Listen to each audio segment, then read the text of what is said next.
We are not going to spend a lot of time going over the bill because I know so many people have come today to talk with us to give us an idea of why this is such an important issue facing Iowa today. Our goal, of course, is just to make sure that hardworking Iowans have the security they need for affordable health care, to strengthen working families, to treat all people with dignity and respect. Senate File 71 is an effort to expand health insurance to those who would be eligible for Medicaid, in other words, people who are at or below 138% of the federal poverty level. The bill before us has 7 different sections to the bill, including coordination and integration of care, expands Medicaid. It actually repeals Iowa Care and replaces it with a Medicaid expansion, creates a legislative commission to review the integrated care models, and then, of course, also amends holders many times over the last several months. What we need to hear today is from Iowans who are facing the insecurity of not having health insurance and what this legislation will mean for them. I already know there are 5 different people who have signed up ahead of time that would like to talk, and if those people would like to just come to the table, we have Cherie Mortiz who has signed up. Cherie, if you want to come forward. Next would be Holly Sells from Des Moines, Molly Free from Des Moines, Luann Burkle, and then I believe Anthony Carroll is going to be reading a statement from someone that is associated with the AARP benefit from this kind of a change in health policy. Let me just say to those of you who are willing to come forward this morning, as legislators, we deeply appreciate the courage you have. This is not easy.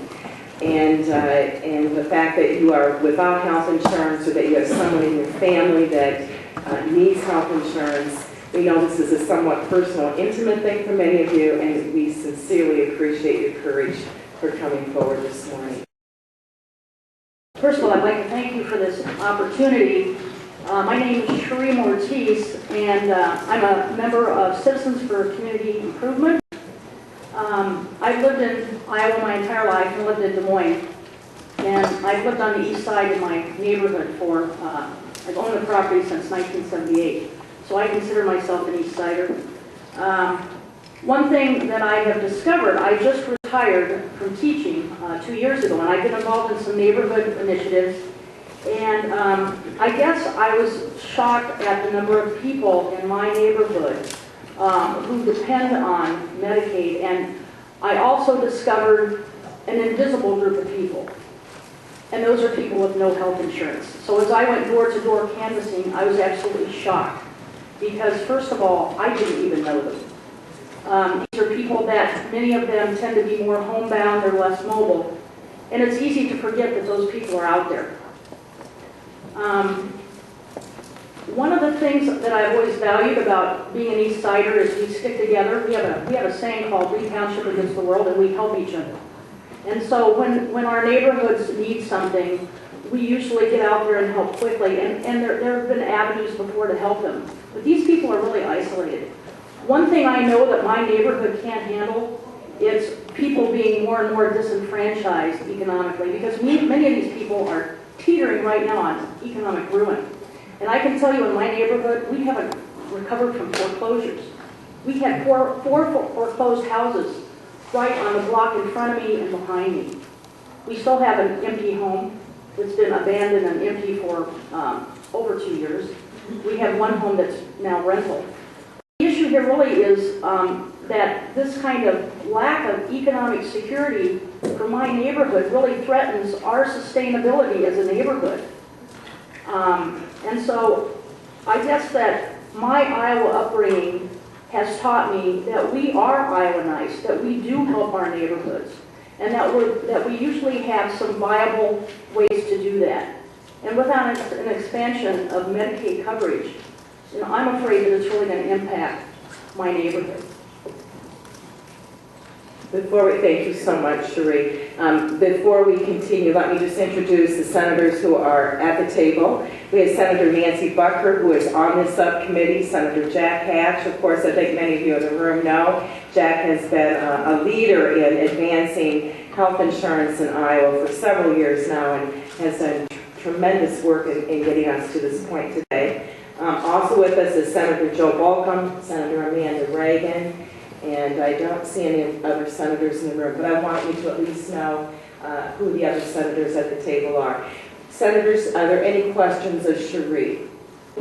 Cherie, in your canvassing of the neighborhood, you said you were shocked at the number of people who were homebound and called them invisible. Could you give us a kind of a profile? Are these people with disabilities? Are these elderly that are living alone? Who are these people that you are meeting at? Maybe I would characterize them as people who have been somewhat underemployed. They have probably been without health insurance.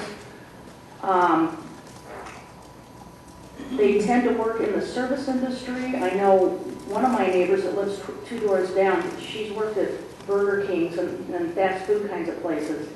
But over the years, I think they're underemployed because they lack, good health coverage, and so they have some real chronic conditions. I mean, I do see diabetes out there, some amputations, that sort of thing. Thank you. That's what I was wondering too, the same as if the folks you were talking about actually are people who have worked or are working but are underemployed and therefore many times do not have access to any health insurance through the employer, nor can they afford to purchase it on their own. Simply don't earn enough money. A lot of them have had a history of respiratory illnesses too that have escalated into COPD or that sort of thing, or simple asthma that maybe hasn't been addressed early and it's escalated into other respiratory conditions. That's another one that I saw. Okay, thank you very much. Next up would be Holly Sells from Des Moines. I took work off today to come here and tell you how important it is to me that we expand Medicaid. I've always worked, I'm hardworking Iowan, I've worked 40 to 70 hours a week, but my jobs have never offered me any sort of health care. I have spent the last 4 years living in France where I could go to the doctor when I needed to. If I got sick, there was no problem. It was taken care of. I had to pay a small amount, but I was able to get the prescriptions I needed. I could go to the eye doctor. I could go and be taken care of. I got married in France, and my husband and I, we debated for a long time if we should move to Iowa. He's Brazilian. I love Iowa. It's a great place to live and people are very wonderful here, but to not have access to go to the doctor, it's serious. And so that's why I'm here today. It's very important to me that we get this. Thank you so much.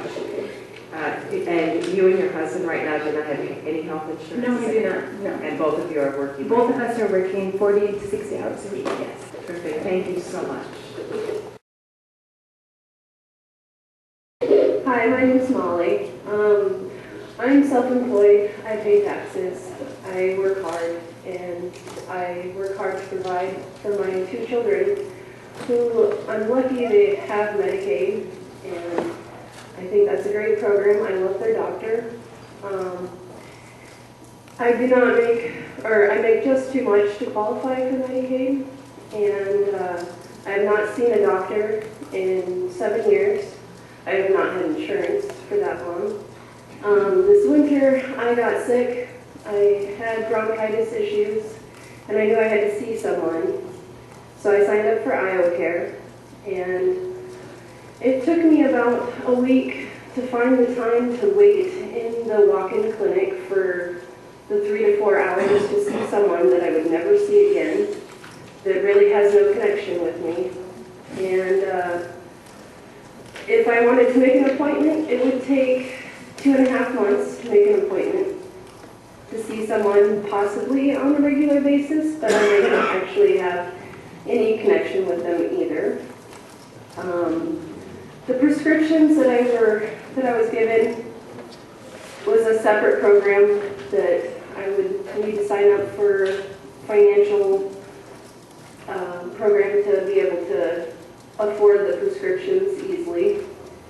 And my family would really benefit from having a regular provider that I could trust and call at a time when I just needed a little advice. Because I do not use a doctor very often. I don't need to, but when things happen, it's nice to be able to go to someone that you can trust and that you can have a relationship, that they can know your family history and be able to provide that support for you. So, yeah, that's about it. Molly, you said your children are on a different health insurance program. You're in Iowa Care. I'm on Iowa Care and they're on Medicaid. Okay, and under Iowa Care, you have a separate policy for your prescription The drugs? prescriptions, you have to sign up for a different program in order to get the cheaper prescriptions. Okay. Otherwise, you have to pay full price, and if you want to get the prescriptions from broad bonds, then you have to wait in another room for another multiple hours possibly to get those prescriptions filled. Did you have to take time off work to go to? I did have to leave work early. I was not planning on leaving work, but I knew I needed to see someone, so. I'm sorry you had to work and be that sick. Yeah, that was really hard. I've had bronchitis before. Yeah, it's not fun. Any other senators have any questions of Molly? Senator Patch. Thank you. You're on Iowa Care, and it is limited benefits, no prescription drugs, and no medical care, right? Right. When you were sick, and you knew you were sick, were you fearful that your children might get sick from you? Yeah, I was. And it was probably a month of being sick before I actually got to see someone. And did you get worse during that Oh, period? very much so. So, I'm not one to take antibiotics, but I knew I needed it at that point in time, and that's why I made the point to go to broad bonds. and part of your fear is that you don't have a regular doctor, so there's no coordination of care. You don't have a patient-centered kind of delivery system. Right. So if you were to go back, it would be whoever was available. There's the next person available. Yeah. Well, I know most of us are talking about outcomes, about good outcomes on all these programs, and how we get to good outcomes. And clearly, in Iowa Care, you can't begin to establish outcomes when you have irregular Right. opportunities. Okay. Thank you. And part of the legislation before us is to establish medical homes so that there is a place for everyone to go to with a primary physician and coordinates all of your care, including preventive care. Right. Okay, great. That would be greatly beneficial to our family.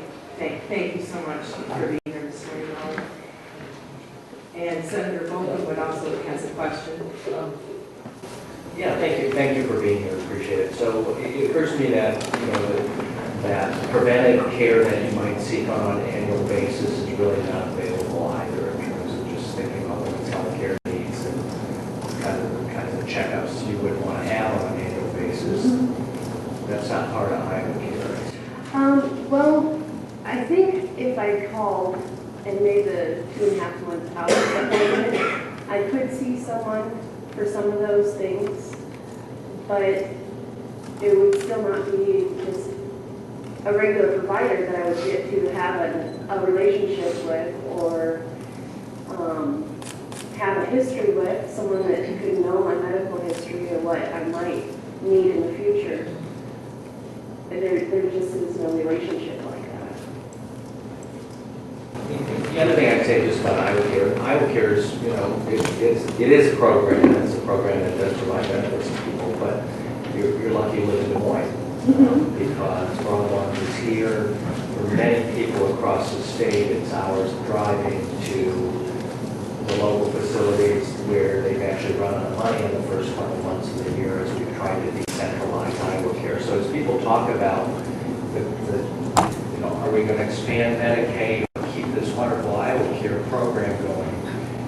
Iowa Care has significant problems with it. It does.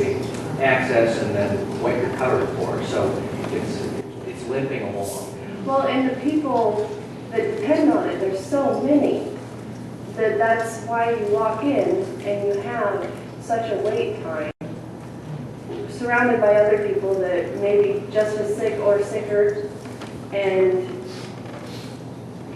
it's not enough to provide for everyone. And there's probably a lot of people out there that don't even have access to that would be in the waiting line too. Thank you so much. Any other questions? Yes, Senator Boettger. I'm curious, when they prescribe medicine for you, do you need to get it at Broadlands, or can you go and get a generic? If you sign up for the financial help, then you have to get it at Broadlands. Otherwise, you can take it with you and go to Walgreens or Dolls or wherever and get your prescription filled. But Did they prescribe a generic or? yeah, they did. Yep. So that was helpful. But Thank you. And so then one other question, and on your prescriptions, you sign up for a separate prescription drug policy or plan. right, which I did not have time to do at that point in time. Okay, and so if you get your prescriptions from Broadlands, is it less costly than if you would take Yes. that prescription to another pharmacy? I believe prescriptions were $1 Okay, if at you Broadlands. qualified for the financial And if program. you did not qualify, what you pay the full The price? generic would be $4 to $10, and then if you're not able to get the generic, much higher. Okay, thank you. This is my beautiful, talented, and precious daughter. My husband and I adopted our daughter when she was 6 weeks old. Our goal was to give her the best home possible, love her unconditionally, and give her every opportunity to be a whole, loving, and productive person, and to be a little sister to our 4-year-old daughter at the time. It soon became evident to us that her relational skills were slow in developing. Going to school became a huge anxiety for her. She did not talk in preschool, kindergarten, and first grade. We took videotapes to school to show teachers that she could talk. We sought help and received counseling. At age 6, our daughter was diagnosed with a mental illness known as selective mutism, an anxiety disorder of the spectrum of autism, in which a person, when anxious, cannot speak. Overall, communication is difficult, and every new experience is anxiety-ridden. Because I had great family insurance as a teacher employed by Des Moines Public Schools, we were able to get her counseling as needed from age 6 to 19. With mental illness, there are physical illnesses as well. At times, her daughter would pass out from anxiety attacks and had frequent heart palpitations. We were able to go to Mercy Hospital as needed and receive monitoring from heart specialists. As she grew older, things became more complicated. Depression, suicide attempts, skipping school, running away from home, drug addiction, trouble with the law. Life became a roller coaster of crises. Our life became consumed with how to find the next best treatment and how to navigate all the necessary systems. Having good insurance provides some security and a safety net. This insurance came to an end when our daughter was 19 and I needed to retire. My husband and I worked as long as we could, not only because we loved our jobs, but also because we needed insurance for our daughters.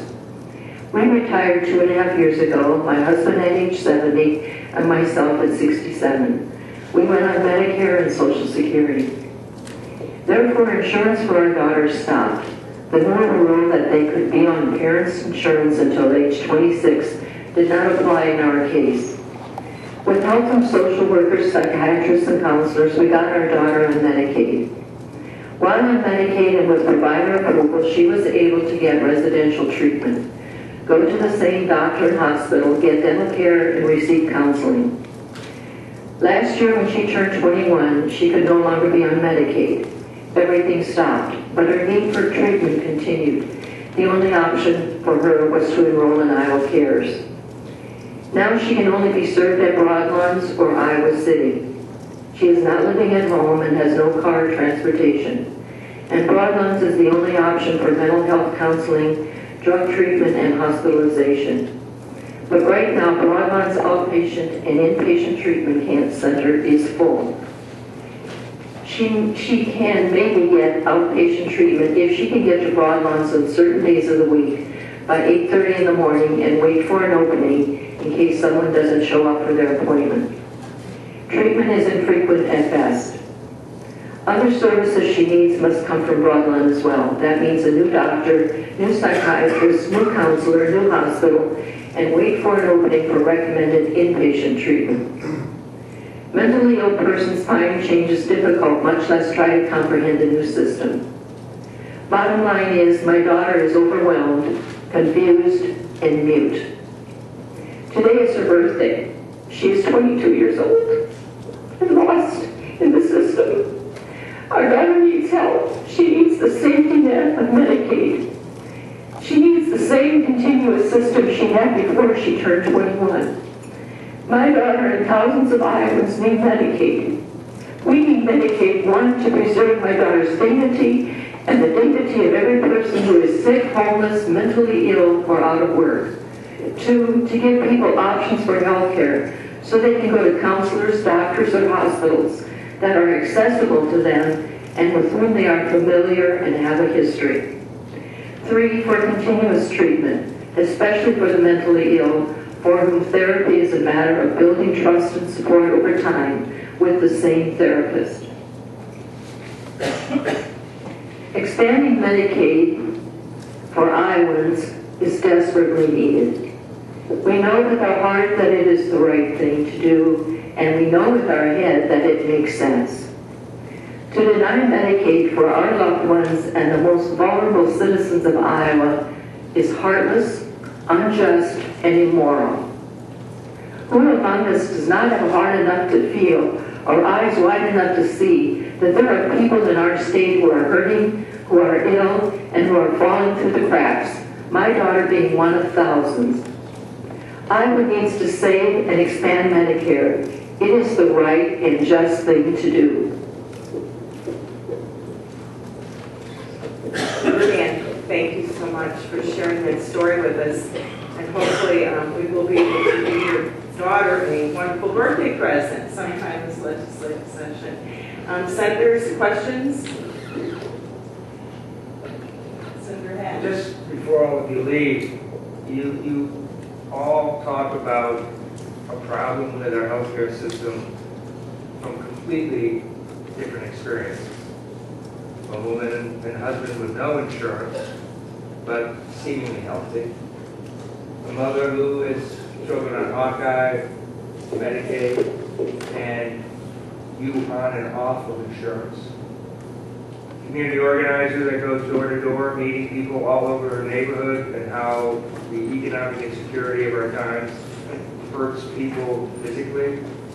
And a mother whose difficulty in getting insurance and continuation of insurance has affected your lives and your daughter. And yet, you're here to complain about a healthcare system that for many Iowans, it works for them. You talk about invisible Iowans. Seems like we have more than we would like to admit. And the four of you are testimony to that today. We all appreciate your willingness to come here and your ability to tell your stories. Thank you. Thank you all of you so much for being here this morning. And I'm here today on the spirit of sharing stories of real impact of Medicaid expansion. When this meeting was set up, we put out a call to volunteers, members, and asked for stories of people who are impacted. And the problem was not coming up with stories. We had people who their son didn't have insurance for multiple years. Our state president, who spoke in our press conference, he served people in their homes, people who lack insurance, who would be eligible for Medicaid expansion. The person that should have been here today, I think tells another story. Last Friday I spoke to him. He's a 54-year-old man who is in Iowa care right now. And he was hesitant to come forward. He makes $1,000 a month. He's employed. He's planning on coming here. And then his comfort level kicked in with coming forward and sharing publicly his story about someone who is employed with a job and not wanting to have his face put forward, especially because he's grateful he's in Iowa Care. But there's major challenges he faces. He's a man, 54 years old. As I said, he's employed. He makes $1,000 per month. He has stage 3 cancer, glaucoma. He's in Iowa Care right now. Although he served through Broadlawns, he has to get his treatment in Iowa City, where he's dependent on friends to drive him to Iowa City to get his treatment, because Broadlawns, although his primary provider, they cannot offer the treatment he needs. Again, throughout the call, he emphasized how grateful he is to be in Iowa Care, but the frustration level he has on not being able to get local care. He has to wait 4 months about to get an appointment into Iowa City, and not to mention, depending on the gratitude and the kindness of his friends to drive him. In talking to him, he asked a critical question. He asked, why can't I get my care in Des Moines? And I think it's a great question. It's a question that we need to ask about our program. Asking in the sense of gratitude that there is a program to catch people like him, but yet how can we improve upon it and have him be able to get the quality care locally? And he's also, as he in their conversation acknowledged, he's actually in the program. He's lucky enough to be in Des Moines. So indeed, there are 17,204 Iowans between the age of 50-64 who currently lack insurance but will be eligible for Medicaid expansion.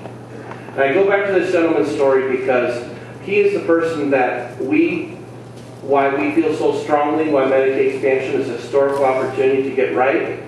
And he's the person that you all are elected to represent, the people who are unwilling to come forward, but the people who absolutely should not have their backs turned on in this system. So we strongly support having a system that improves outcomes, but it's literally impossible to improve outcomes unless you have people in a system that provides local quality access.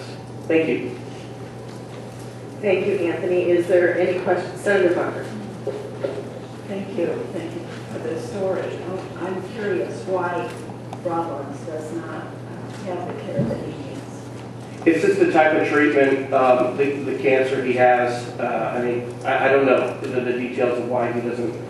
Different specialties the University of Iowa offers versus Broadlawns. Again, and he emphasized he's grateful he has it, but it just simply can't provide it. I can't speak to Broadlawns or how they do it. If he lived in Northwest Iowa, it would be even worse. Senator Boettger, the reason he goes to Iowa City is that even when we have kind of decentralized Iowa Care systems for primary access, specialty care is still provided at the University of Iowa. So even if you have a high degree of specialty care like this gentleman does in Des Moines, he has to go to Iowa City to get that kind of help. And that is replicated over by hundreds of thousands of people. Senator Boettger, I think you pointed out some of the deficiencies in the current Iowa Care program, and that is part of it. Folks from my community too have to travel, and it's just not workable. So we need to either improve Iowa Care tremendously, or we need to expand Medicaid in order to get the outcomes that we want. In the long run, it's going to save all of us a lot of money, and we will have a lot more security within our families in our state. I believe there are some other folks who also want to speak with us this morning. Thank you, Senator. Hi, I'm Dick Deming. I'm Medical Director of Mercy Cancer Center, and I'm also a volunteer for the American Cancer Society. And I'm here today to speak on behalf of the cancer community. There are going to be some other speakers today that are going to articulate the financial reason that we should expand Medicaid. For me, it's about human dignity and social justice. And I can also elaborate a little bit on the last speaker's case. 1 in 2 men and 1 in 3 women in Iowa will be diagnosed with cancer in their lifetime. It's not a disease that is limited to any one segment of the population. there is a continuum of care when we're talking about cancer care. It actually begins with prevention, early detection, quality treatment for those who have been diagnosed with cancer, and then, if necessary, survivorship care or end-of-life care. But it's really a continuum. And the most important piece is that prevention and early detection. Here in the United States and here in Iowa, we have a wonderful safety net that ultimately will catch somebody who has a severe disease and is willing to say, "Uncle, I have no money, please provide me health care." Unfortunately, in terms of cancer, that safety net is likely to catch someone after they have so many symptoms, they go in and they're diagnosed with a more advanced stage of cancer. People who do not have insurance are not going to get the prevention and early detection that is likely to find a cancer, prevent a cancer, or find a cancer when it's curable. In Michigan, they did a study on those patients who were enrolled in Medicaid, and in patients who were enrolled in Medicaid for at least 12 months, if they were diagnosed with cancer versus those who had no form of insurance, the cure rate was significantly higher. And the reason for that is people who have insurance, people who have Medicaid, are eligible for the preventive services and the early detection, and it will save lives. When we come to talking about the care that would be an alternative to expanding Medicaid, we talk about Iowa Cares. And with cancer, the reason that you can't get the cancer treatment in Broadlawn's a wonderful medical center, provides essential care, but the complex nature of the subspecialty care that's required for cancer is not provided there.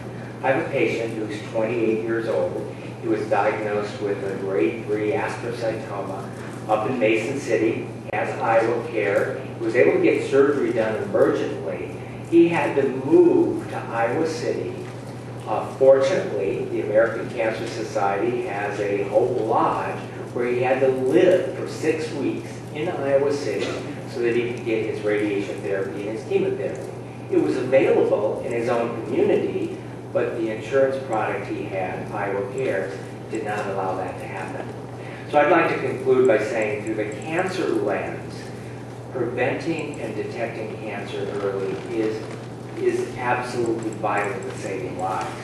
And by expanding Medicaid to the most vulnerable of our uninsured, it will allow them to have dignity, and it will allow them to have a better chance of having their cancer cured. So I am strongly in favor of the expansion of Medicaid. Thank you. Thank you, Dr. Denny. And are there any questions from any senators? Yes, Senator Boettger. Thank you, Madam Chair. Thank you, Dr. Denny, for being here.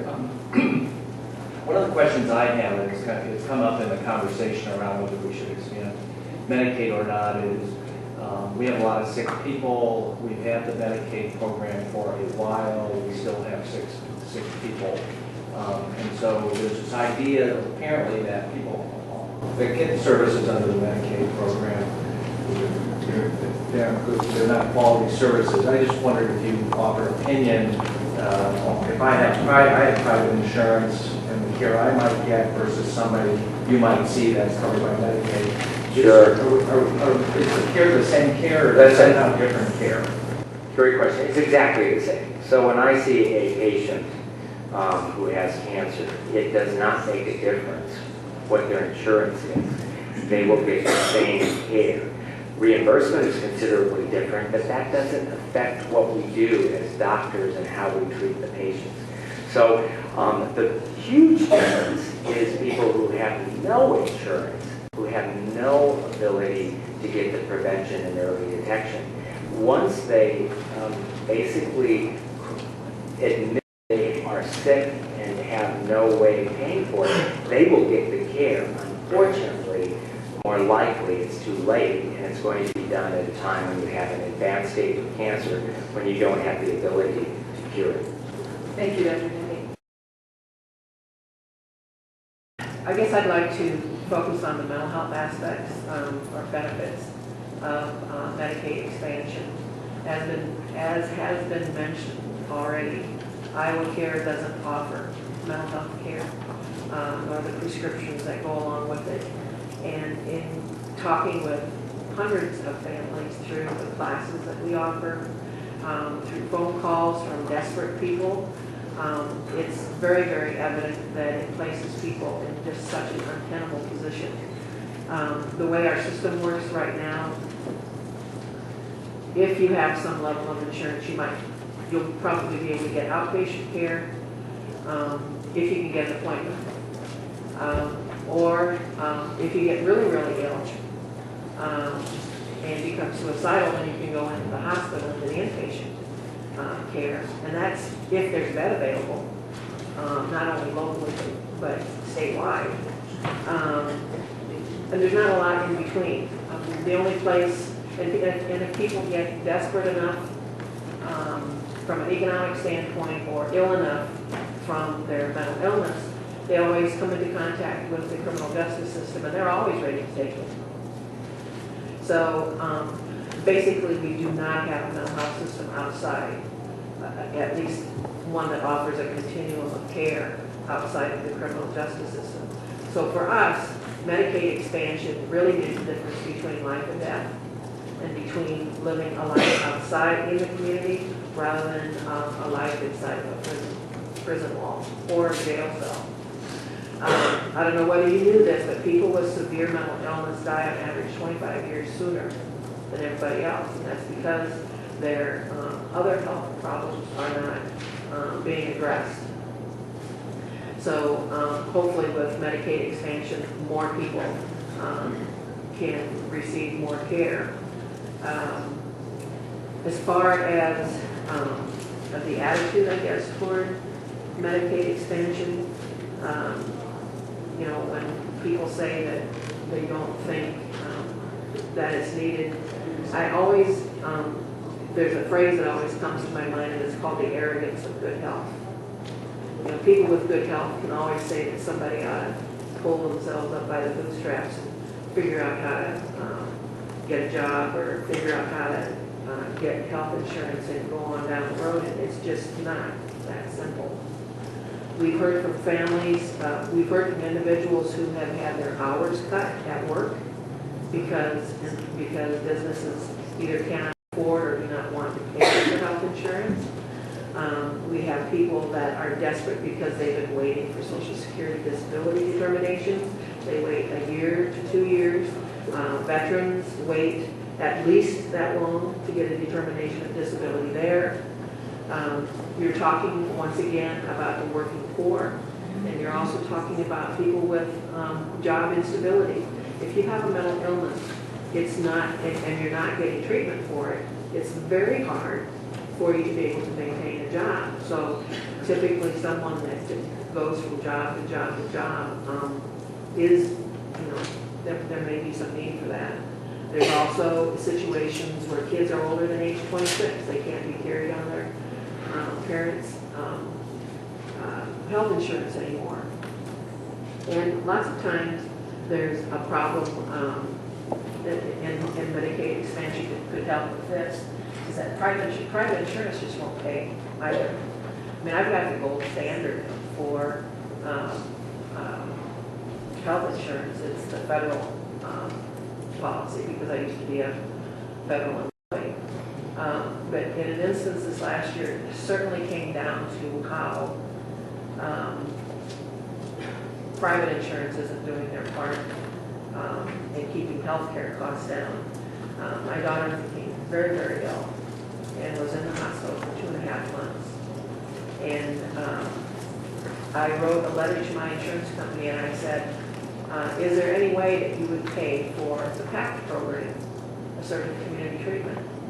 And they said, absolutely not. And I had even pointed out to them that the PAC program costs $1,400 a month. It's like a hospital without walls. They were paying $1,400 a day, and they turned it down. So, I mean, and Medicaid covers that. Eventually, she finally got coverage, and now she's in the PAC program. That's a research-based program. Yeah. It's a research-based Okay, evidence-based practice. There's a lot of evidence-based practices out there that Medicaid will cover that private insurance will not. It just makes absolutely no sense to have the public insurance program pay for more than what a private insurer will do. Yeah, less. So anyway, and as far as the cancer situation, we had a dear family friend who died of cancer. And the reason she died is that she knew that she was predisposed to ovarian cancer because her mother died of ovarian cancer. And, but they didn't have the insurance. And it wasn't until the cancer was way advanced that she finally went in and somebody was finally willing to help her, that she ended up dying way too early. Way too early. So I encourage you to go for Medicaid expansion. I think that it's just incredibly important, not only to the mental health care of many people, but it's also going to help facilitate mental health redesign in a lot of ways. Thank you, Teresa, for your comments. We do have a position paper from Iowa Human Needs Advocates that we have given out to the press today, and that will be in the boxes of all legislators later on today. But I just don't want to read that to you because you can read it later, but I have just a few brief points to make. Medicaid expansion is good for working families, individuals, people with disabilities. You've heard it this morning, more people that seriously need insurance coverage are going to get it. By the same token, Medicaid expansion is good for the business community because small businesses who are struggling to provide coverage for their employees, those employees will be able to get coverage. Medicaid expansion is also good for community hospitals as uncompensated care will be covered. Medicaid expansion is also good for mental health service reform, which you all enacted last year in last year's legislative session. A critical component of redesign is to take the burden off county budgets by doing Medicaid expansion. And finally, Medicaid expansion is good for Governor Branstad's Healthy Iowa because it will make people healthier. Thank you. Thank you, Donna. I work for the Child and Family Policy Center, and we represent kids and families in Iowa. We're registered for this legislation. For Iowa to be the healthiest state in the nation by 2016 and into the future, our state must begin to make investments in the healthy growth and development of our kids today. One way to do this is through Medicaid expansion. Research shows that when parents have health insurance, their children are more likely to also have health insurance. In fact, children with uninsured parents are up to 3 times more likely to also be uninsured. And even if their children do have health insurance, their likelihood of visiting the doctor for regular checkup increases if the parents also have coverage. So you can see this is extremely important to a child's healthy mental development.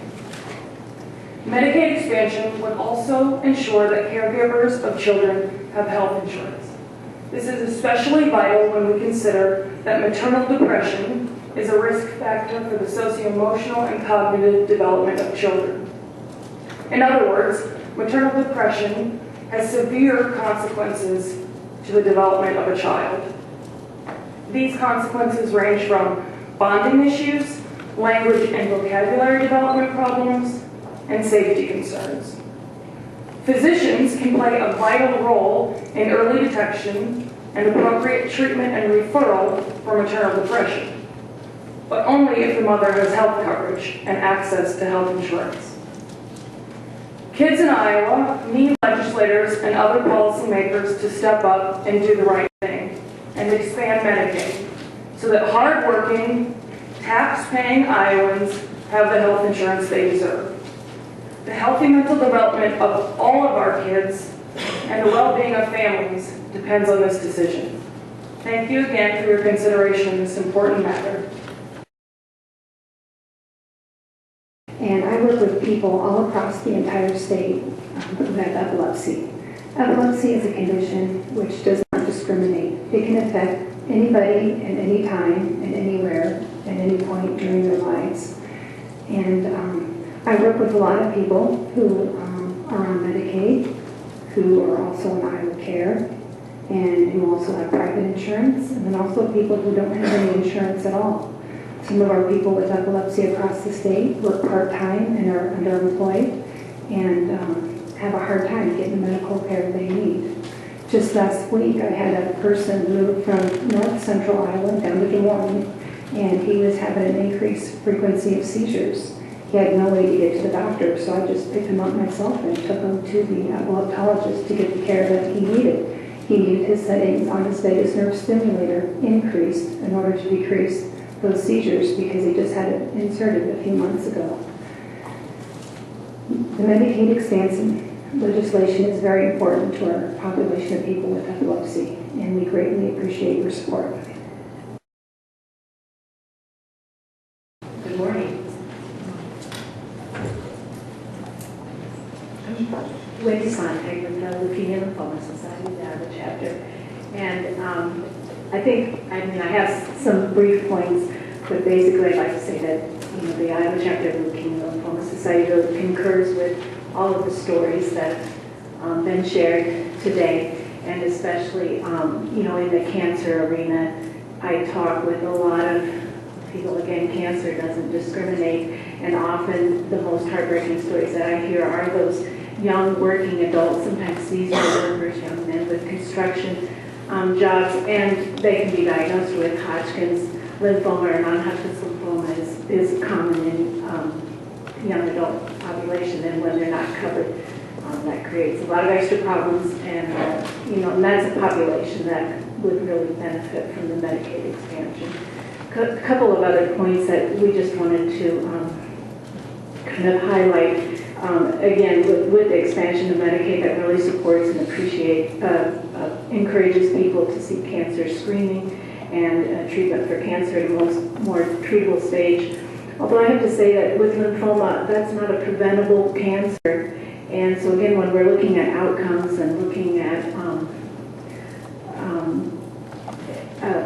successful treatment, that's not something that can be prevented with, healthy initiatives like obesity awareness campaigns and exercise awareness.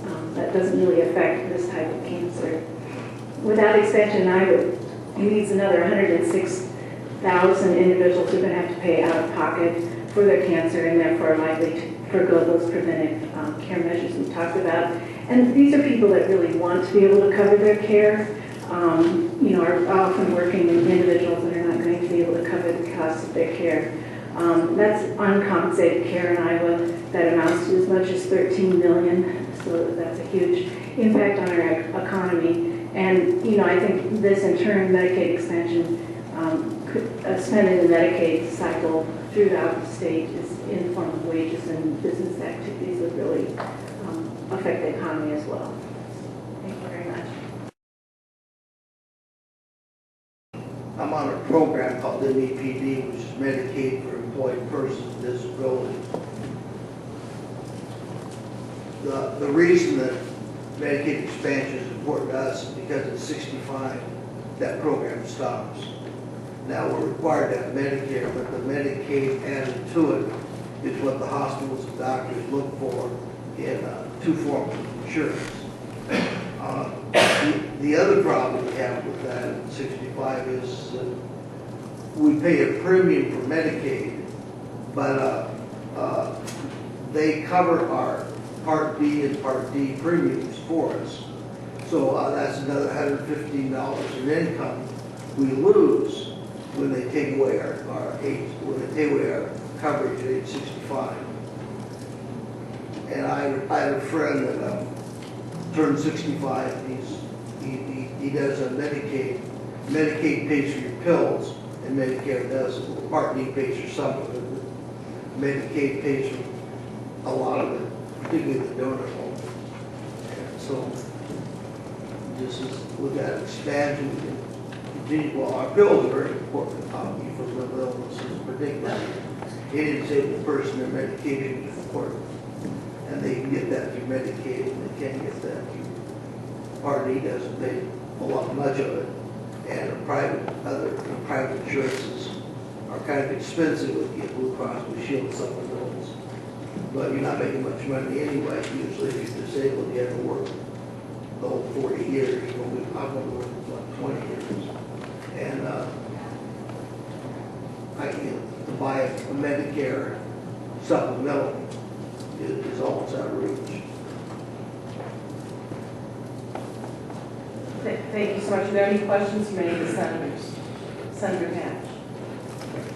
Thank you, Mark. Could you repeat those numbers in Part B and Part D, that the amount of money you would lose if you switch over to Medicare? It's an estimate. I don't know if it's still true today. I don't know what the premiums are, but it's $115 a month. And did you have to pay for that? Have you now switched over to Medicare? Or, I'm on Medicare and Medicaid both. Okay. So I get the $115 a month. At age 65, I'll lose that $115 a month. Do you know how you will replace that? We don't have an expansion. Well, like everybody else, I'll work a few more years. And you are employed? Yeah, I am. So in lieu of getting better coverage under Medicaid, you will then just extend the time you have to work. The other thing that's a problem now is our bipartisan Congress, particularly the Republicans in Ontario, the entitlements. The first thing they want to look at is people on dual programs, or on two programs, one which is where I fall into their category, and with their nice expenditures, they're going to look at us first. So. Okay, thank you. Thank you, Mark. Any other questions? Thank you for coming. Appreciate it.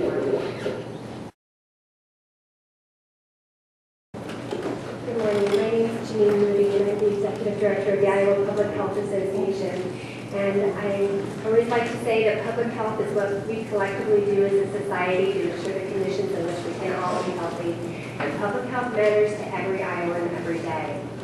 This morning, we've heard some very personal stories from some very brave individuals who've shared and exposed themselves and some of what's most difficult in their lives and their challenges raising families.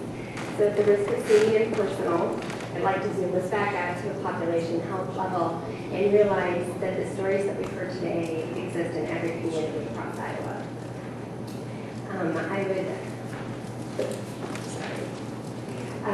We know that if we invest in health, we can save on health care. And we also know that 1 out of every 3 healthcare dollars is spent on chronic disease, and we can do better. As a state, we cannot afford to not expand Medicaid. And I'd like to share a few statistics that were included in a letter sent to President Obama talking about partial expansion of Medicaid. And this letter was sent from the American Cancer Society, American Diabetes Association, and the American Heart Association. A full expansion of Medicaid would be more cost-effective than paying subsidies for those between 100% and 138% of the federal poverty level receiving private insurance through the health insurance exchanges. Research has shown that medical costs are higher under private coverage than under Medicaid, and we've heard some anecdotal examples of that this morning. The average cost of care for Medicaid adult beneficiary is 20% less than adult enrollees in private insurance. Further growth in Medicaid costs have been slower than increases in private premiums. Between the years 2000 and 2009, Medicaid costs per beneficiary rose by an average of 4.6% a year, while premiums for employer-sponsored insurance rose by an average of 7.7%. And a time when controlling healthcare costs and reducing the federal budget and our state budgets are of great concern, the strongest course of action is one that maintains affordable and adequate access to care for the greatest number of people at the lowest cost.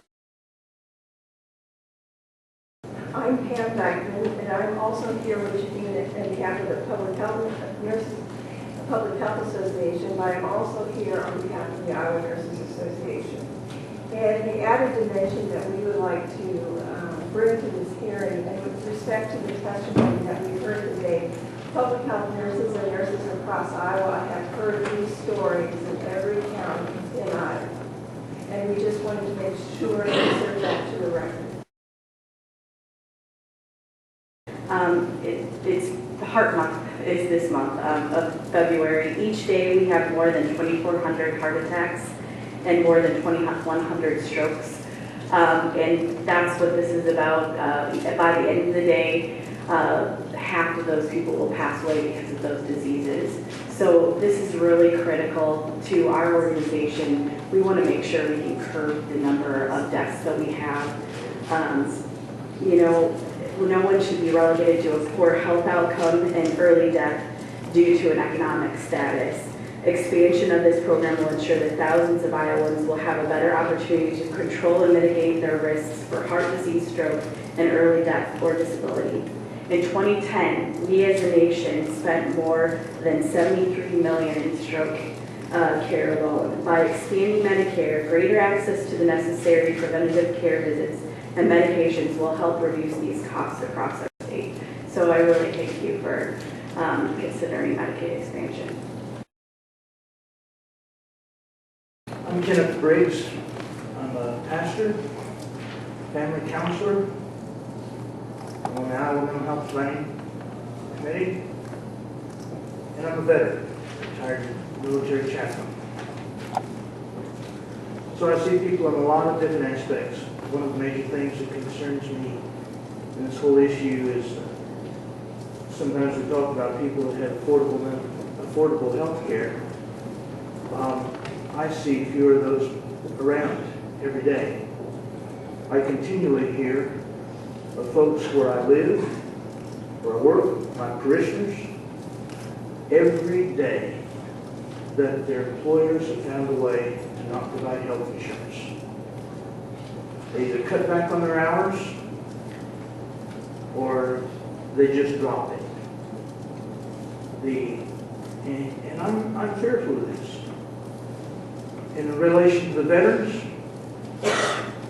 many of the veterans that are coming home, they may have veterans benefits, but they don't have jobs to provide health care for their families. We also know that the health care is increasing dramatically. And I know as a pastor, when I was conference minister with the United Church of Christ, I saw from 97 to now, health insurance policies for families of pastors increased from $4,500 a year to $17,500, heading toward $18,000. People can't afford it.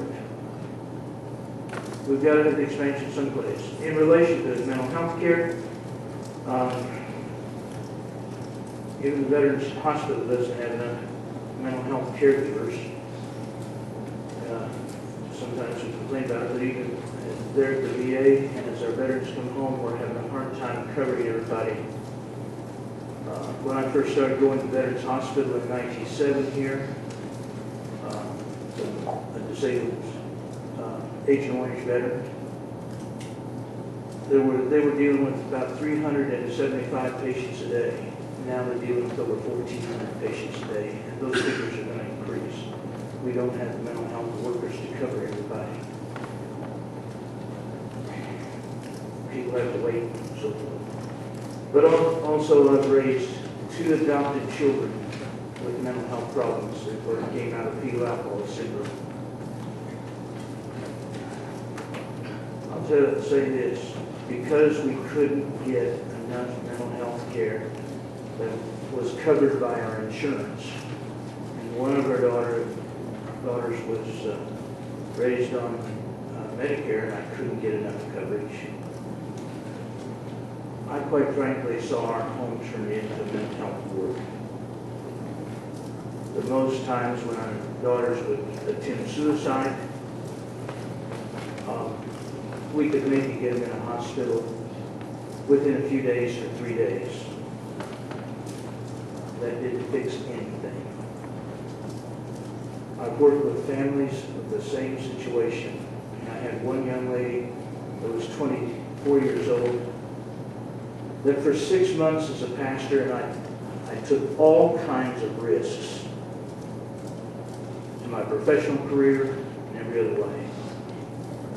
This young lady wasn't out of the hospital more than 24 hours through 6 months. She always found a way to get back into the hospital because of her mental health conditions. They got so used to her calling, if she didn't call me or somebody else to get her there, she called the 911. They got so used to her calling, they just took her straight to jail. They kept her in jail for a little while. You know when they dismissed her? 3 o'clock in the morning. You know who was most available to take the call to go get her? You know what risks I took in doing that? We're just not taking care of me and making care of them accessible to me. We've got to do something. It's going to get worse and worse because, as I'll tell any of you, and anybody I talk to, we are birthing more mental health problems every day.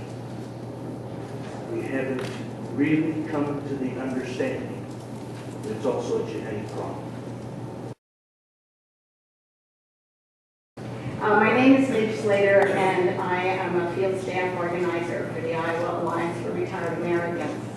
I want to thank Anthony Carroll and the other gentleman whose name I didn't get for speaking specifically about seniors, because we have a tendency in this state where seniors are increasing in number to think that once you hit that retirement age, you got Medicare, you got Medicaid, Medicare, you got Social Security, and doggone, you're taken care of. Well, I'm here to say I am taken care of quite well because I was a union worker and I retired not just with Medicare, I retired with secondary and tertiary insurance because there was a commitment collectively that we were going to take care of each other. That is what makes me angry, that when I get out into the larger society and I'm not in that union workforce anymore, we have to fight to take care of each other collectively. We should not even have to have a hearing today about the opportunity of expansion of Medicaid. It should be a given. We are worried as seniors about what's going to happen with Social Security and Medicare. Now we have an opportunity in our state to expand Medicaid that also benefits seniors as well as people of all ages by providing necessary health care coverage. And now we have to have a hearing where we have to put a face on it. We have to present reasons to do it. I would much rather be sitting in a meeting where somebody's going to argue this is why you shouldn't do it, because everybody else is in favor of this expansion. Now that I've expressed my anger, let me just say one of the stories that's been going through my mind as I stood here today is a woman that I interviewed in a project we have where we are putting a face on it. We are interviewing seniors. And you know, seniors, I don't know, maybe some of you remember when you went to the doctor and he said, you're that age. That's senior. And it's not always 65 and over. It can be under 65. It can be people who were laid off, who are not employable because they're that age. They can't afford COBRA at their former employer if they in fact even have access to it. So they're left with no health care coverage. I'm encountering some of those people. I'm also encountering people like the 80-year-old woman who doesn't qualify for the elder waiver, the elderly waiver. She has 3 very serious health conditions, one of which can't be treated until she can get her teeth taken care of. So we're talking about a complex situation here of someone who at age 80 is still working. The reason for that is that in our research that we have found that health care is the one most expensive item for seniors. Now, why would that be when we have Medicare? Why would that be the one most expensive item? More than food, because they tend to cut the food because they have to pay for their health care. More than transportation, because they tend to cut that because they have their health care. I think that's a question we need to ask because the answer is right in front of our noses. The answer is in front of our noses, and I think it is a shame that we in Iowa, where I moved to in 1971 because I thought this is the greatest state. There's a wonderful Midwest caring going on here that, well, when you're from Philly, what can you say? A lot looks better. But I see it eroding, and I'm not quite sure exactly what is happening. But I think that it is a question that we all have to consider. We all have to come to an answer on that. And right now, it's not for me. I'm one of those that they talked about that upon retirement was diagnosed with a form of cancer. Fortunately, it was a treatable kind, it was a curable kind. But as I sat home on that treatment, which I was able to do in home, and started getting the bills, I thought, oh my God, how much is insurance going to cover?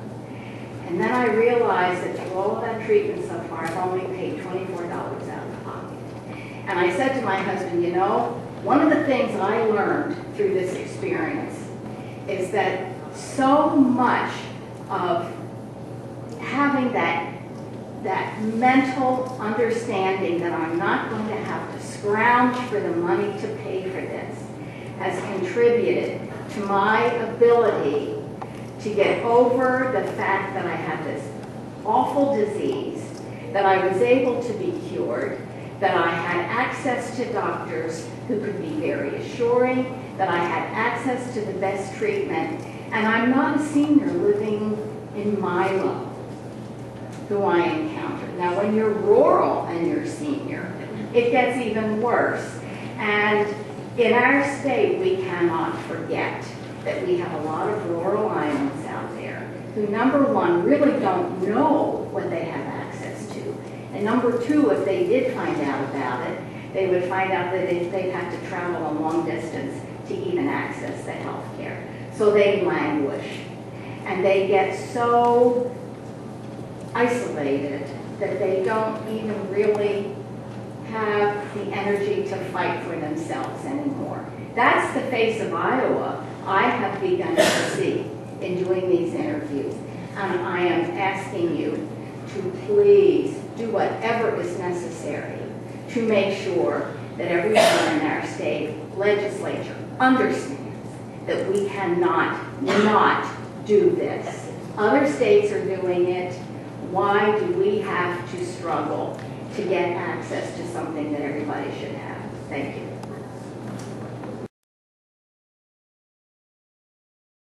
If you look at the states with Republican governors that have turned around and decided to take Medicaid expansion, they have built financial models to determine the cost.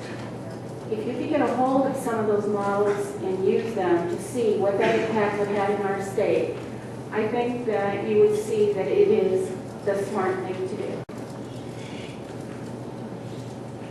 Thank you. You know, I've been asking how much additional money we are spending in our insurance premiums today to make up for uncompensated care. And you're the first one that actually came up with a dollar amount between $1,000 and $1,200 annually. That number's been out there for about 3 years. Okay. I think that it's probably increased. We will have more and more uncompensated care because small businesses are going to be trending toward not offering coverage for their employees. And so we will have, and many of these small businesses are employing what we would call poor people who would qualify for Medicaid. And so there's going to be more and more of uncompensated care if we don't expand Medicaid.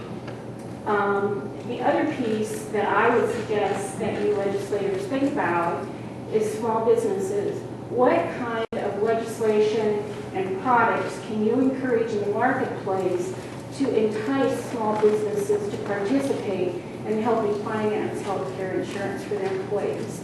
I think that could be a remarkable thing that Iowa could do. Thank you. Any questions? Senator Boettger? Yeah, thank you, Madam Chair. Thank you for being here. I'm glad you spoke.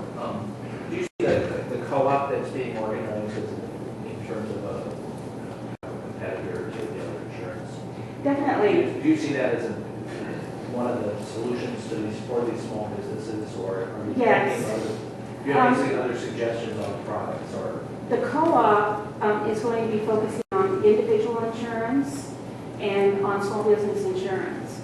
So it's an absolutely great thing to get in our marketplace. Anything that you can do to encourage them to be successful would be helpful for all Iowans. Why I didn't prepare is because sometimes you can't even put into words what you've seen, and you know what's happening every single day. I'd like to follow up on the last speaker who says the cost. Sometimes they're providing more off by doing that. And from a perspective of working for a nursing agency that works with vulnerable Iowans that have such limited income, you cannot imagine until you go into the homes to see what lack of resources they have. Years ago in Polk County, we didn't have an Iowa Care program. So when Iowa Care came into being, we were so thankful for Iowa Care. But it didn't take a week without understanding the limitations of that program. And we were thankful for what we got.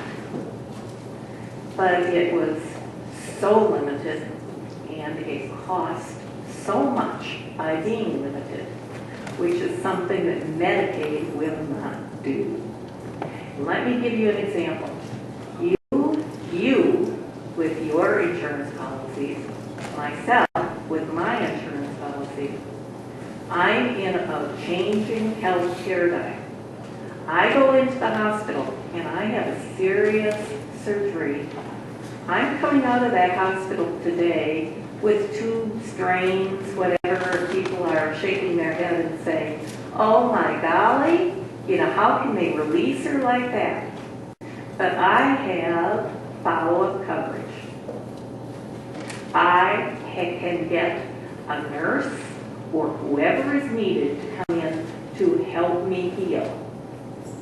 The clients that we saw would be released from Broadlawns or Iowa City or wherever, and God bless them for the care they got there, but they were released very few days with drains, tubes, going to a third floor walk-up, going to sleep on a mattress on the floor, not understanding the language, having no additional medications, and because we were public health, we didn't have the funding any longer to provide for their bandages, all the other things that they needed, and they didn't have the money to do it. So within a week, they were back in the hospital with an infection.